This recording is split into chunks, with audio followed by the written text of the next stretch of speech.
The story of India's forests during British rule is a tragic tale of exploitation. The East India Company, driven by profit, viewed India's forests as a vast and untapped resource. They saw endless supplies of timber for shipbuilding and construction. The needs of the empire came first. Little thought was given to the long-term consequences of such rapacious extraction. Forests were rapidly cleared for timber, particularly teak, which was highly prized for its durability. The scale of logging was immense, stripping bare vast tracts of land. This unchecked exploitation had severe repercussions, both environmental and social. The delicate balance of the ecosystem was disrupted. This marked the beginning of a long period of forest degradation in India, a legacy that would cast a long shadow. The consequences of this exploitation continue to be felt even today. The year 1878 marked a turning point in the history of India's forests. This year saw the enactment of the Indian Forest Act, a piece of legislation that would have far-reaching consequences. The Act aimed to assert greater control over forest resources. It empowered the British government to declare any land with trees as government forest. This meant that communities who had lived in and depended on these forests for generations suddenly found themselves classified as encroachers on their own land. The Act was revised multiple times, each revision further strengthening the state's control over forests.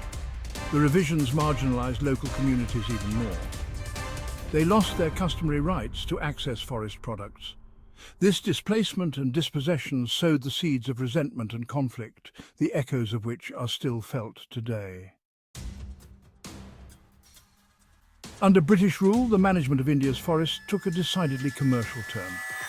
The focus shifted almost entirely to maximizing timber production.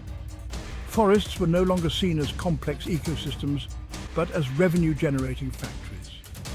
This approach, known as scientific forestry, prioritized a select few commercially valuable species, primarily teak, sal, and deodar. Vast monoculture plantations of these species replaced diverse natural forests.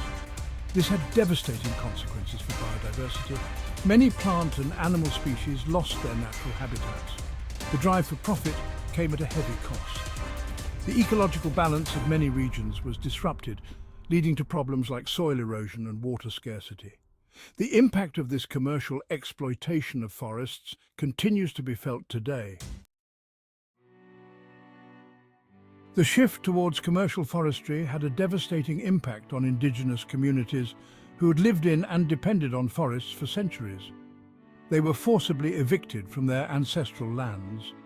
Their traditional knowledge systems were ignored and dismissed. Their livelihoods, intertwined with the forest, were shattered. The colonial government viewed these communities with suspicion, often labeling them as obstacles to scientific forest management. This displacement led to immense hardship and social unrest.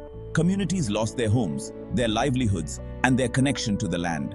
The legacy of this displacement continues to haunt India, with many forest-dwelling communities still struggling for recognition and rights.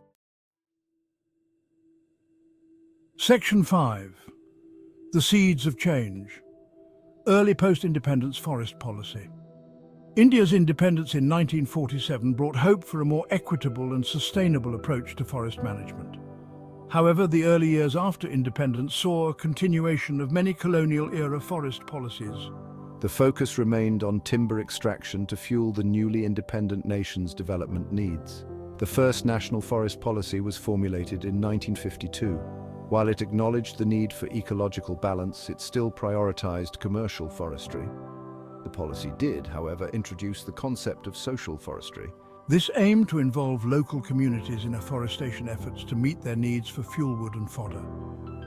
While this marked a step in the right direction, the implementation of social forestry programs remained limited. The legacy of colonial exploitation proved difficult to dismantle entirely. Section 6. A turning point conservation takes center stage. The 1970s witnessed a global surge in environmental awareness. India too began to recognize the urgent need for conservation. This led to the enactment of the Forest Conservation Act of 1980.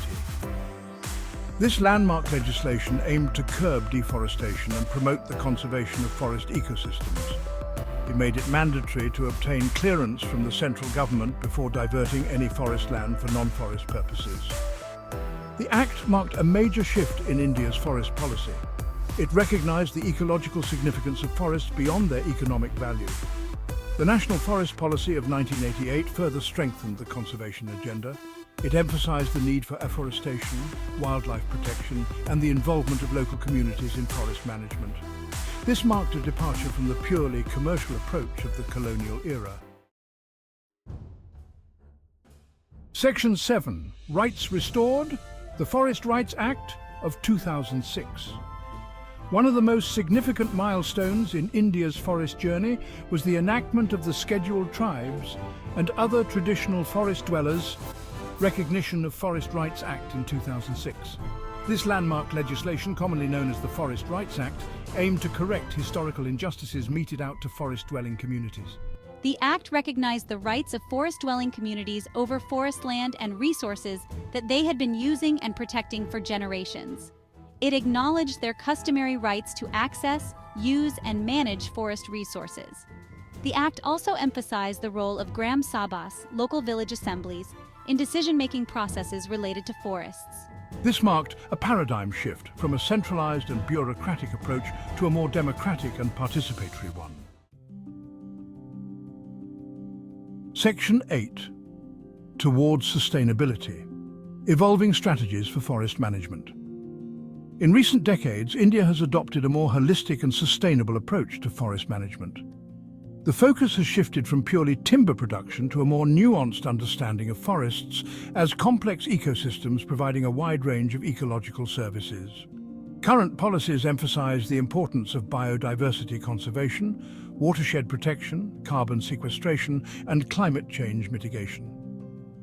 Community-based forest management, involving local communities in decision-making and benefit sharing, has become a cornerstone of forest policy.